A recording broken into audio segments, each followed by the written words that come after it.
Pero alam niyo mga kasama, ako naniniwala talaga na gumagalaw ang kamay ng Diyos sa sitwasyon ngayon. Ngayong hapon lang po, nagbago na sa Senado at nanalo si Alan Cayetano bilang Senate President. Ano po ang ibig sabihin niyan? Wala lang kwenta ang ginagawa ng Kongreso dahil hindi sila manalo sa impeachment sa Senado. Ang kailangan po nila ay 16 na boto. 13 na sa atin na. Paano pa sila mananalo? Patay na ang impeachment ni People Inday Sara. Duterte! Duterte! Duterte!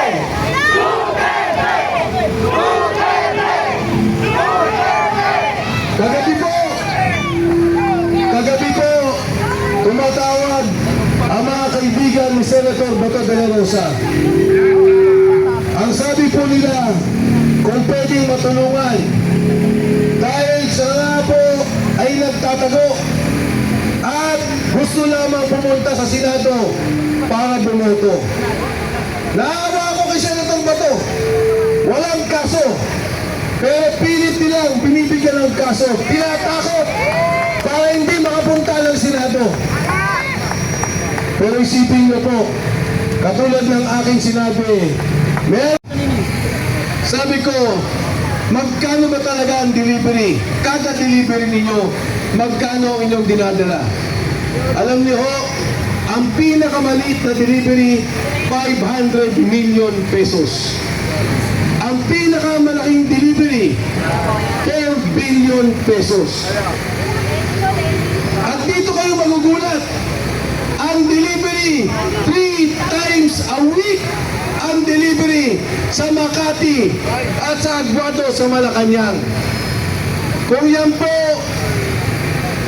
ay pagtutugtong-tugtungin natin sa 1 billion lamang sa isang buwan, 12 billion pesos pera ng taong bayan ang ninanakaw at kinukurakot. Yan ang nangyayari sa ating bansa. Kaya po tayo ngayon nandito dahil ayaw natin ng ganitong klaseng politika. Ayaw natin ng ganitong klaseng sistema. Hindi naman yung pulis si... Katulad po ng nabanggit, ako ho, ang kaso ko sa ngayon, 4 na. Marami na ang mga kaso. Humigit ko muna mga 30. Ang lahat na tumatayo at nagsasalita ay kinakasuhan. Ganyan-ganyan po ang martial law. Bagamat hindi nagdeklara, tatakutin ka, gagamitin ng NBI, ang BIR, ang AMLA, ang PNP, ang Ombudsman, para ikaw ay takutin, para ikaw ay patahimikin. Pero tayo ba ay tatahimik? Lalaban ba tayo? Dapat po tayong magsalita dahil ang kinabukasan ng ating mga kababayan, ng ating mga anak ang nakataya. Bakit to? Yung PhilHealth lang kinuha nila yung pondo, 60 billion. Pagkatapos hindi nila nilagyan, 90 billion. Dapat ng taon ng 2025, 150 billion ang pondo ng PhilHealth. Pero kinuha nila. Saan nila nilagay ang pondo? Saan nilagay ang pondo? Flood control, Maleta. Diyan, napunta ang pondo. Alam nyo, sa ibang bansa po, huwag na nating patamihin pa, Thailand na lang. Nauna tayo sa PhilHealth. Nauna po tayo. Ang ganda kagad ng arangkada natin. Ngayon, sa Thailand, kahit anong sakit mo, kahit cancer pa yan, may malupa kang sakit, kailangan mo ng operasyon, ang babayaran mo lang sa ospital, 10%. Dahil ang pondo ginagamit ng tama. Ang pondo inaayos. Yung mga programa, infrastruktura, Anim po yan, malalaking proyekto. Isa na lang ang babanggitin ko. Ang subway dapat tapos na ng 2028. Para na po dapat tayong Hong Kong. Para na po tayong dapat Japan. Meron na tayong subway. Anong ginawa nila? Ginawa ang pondo. Ninakaw. Saan nilagay? Sa flood control, sa maleta. Yan ang nagagawa ng korupsyon. At ngayon, may krisis tayo. Trilyon ang ninakaw. Hindi tinutuloy ang investigasyon. Walang kalinawagan. Yung pera sana yan ginagamit natin para ang presyo ng bigas, ang presyo ng pagkain, ang presyo ng gas ay hindi masyadong tumaas.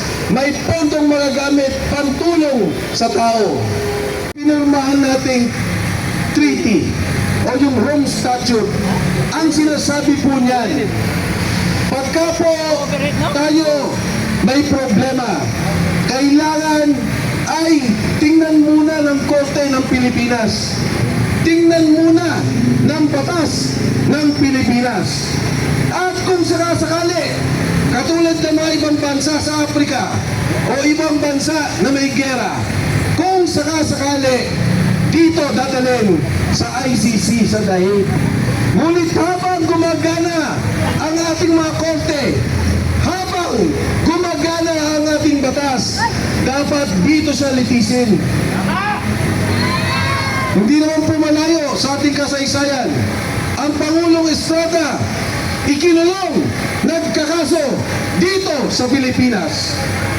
Ang Pangulong Gloria Macapagal Arroyo, na kung saan ako'y nagsilbi, ikinulong, nagkakaso, na-acquit dito sa Pilipinas.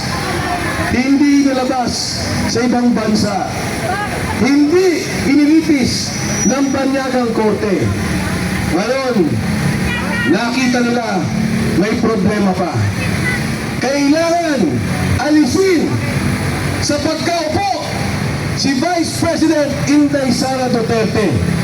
Impeach Inday Sara and convict Inday Sara.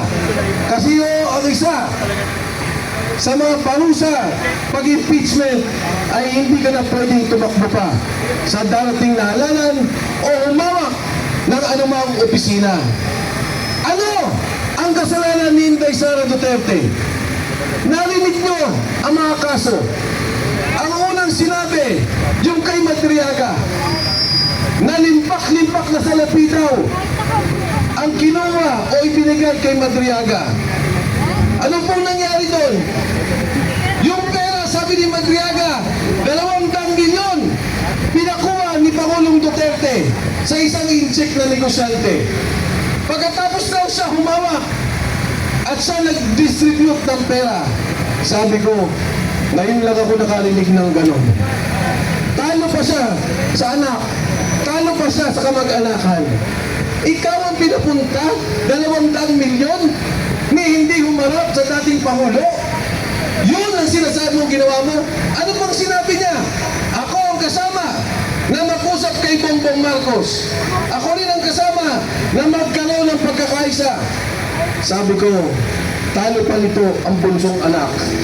Lahat ng usapan, kasama siya. Lahat ng pagpaplanong politika, kasama siya. Pati pabagsakan ng gobyerno, kasama rin siya. Ano nangyari? Nung nadinig ng tao, may naniwala ba?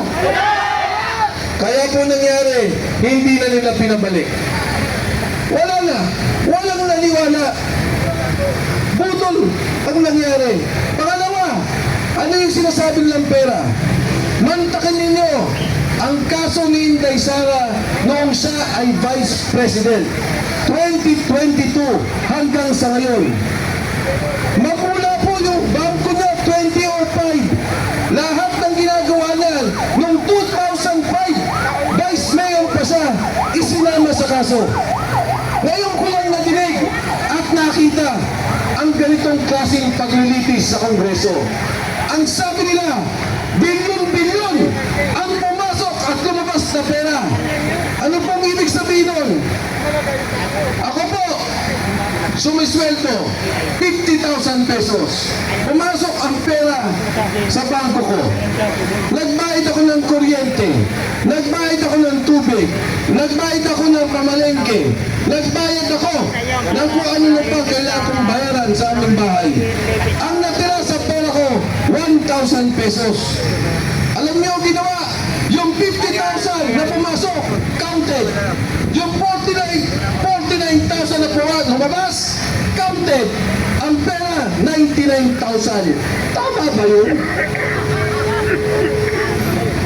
Kung titingnan nyo, reviewin ninyo ang ginawa ng AMLA na yung po bawal. Hindi na dapat gawin yun. Dahil yung ginagawa lamang sa korte o sa impeachment court katulad ng Senado. Pero tingnan nyo po ang lumalabas. From 2022, susundan mo rin ginawa nila na yung pumasok at lumabas ay papag-ADCO. 2022 hanggang sa ngayon, 60 million pesos lamang ang pumasok at lumabas. Yan no! Ngayon, pumasok tayo sa COA. Ang tagal nilang sinisiraan. Ang sabi niya, yung COA, kailangan nabi niya, may pagnanakaw dyan. Alam niyo, nasa COA pa nga eh. Commission on Audit.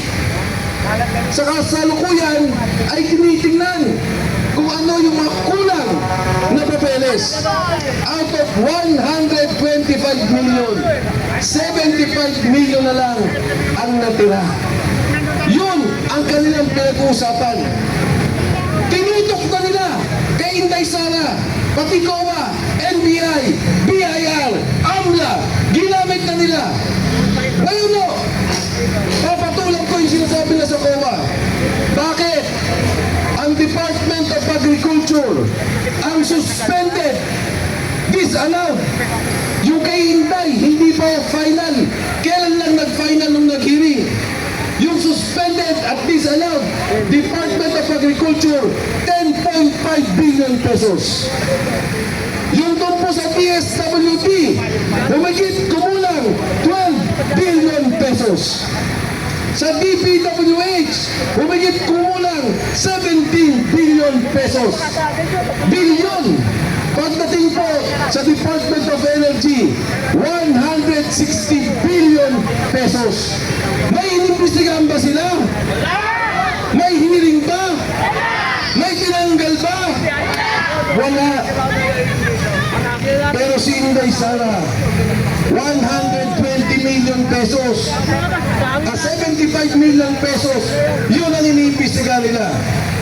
Alam niyo ho, magkano ang confidential at intelligence funds ni BBM? 5 billion taon-taon, 5 billion pesos. At ito po, sa mga kapulisan, meron akong recording. Ang sinasabi pa doon ni Saldico, si General Marbil, nung kapanahunan niya, nagre-reklamo kasi yung kalahati ng intelligence funds sa kapulisan, kinukuha pa ng Palaso, kinukuha pa ng Malacanang. Yan po ang katotohanan. Yan ang korupsyon na nangyayari at hindi ang kay Inday Sara. Ngayon, bakit po ako napasok sa usaping to? Si Sergeant Gutesa, hindi ko kilala. Ang kilala ko, yung kaibigan ko, taga-pamantasan ng Pilipinas. Ang sabi ni Sergeant Gutesa sa akin nakaraang taon, Sir, kami po ang nagdi-deliver ng pera. Ang sabi ko sa kanya, Sarge, magkano ang diniliver nyo? Sabi niya, isang example lang po, 46 na maleta. Magmula sa bahay ni Saldico sa Valle Verde, dinadala namin ang Horizon, ibinababa at dinadala sa bahay ni Martin Romualdez sa Aguado at doon sa Forbes Park sa McKinley. Sabi ko, magkano ang laman ng isang maleta? 48 million pesos. Magkano ang isang delivery? 2.3 billion pesos. Isang delivery.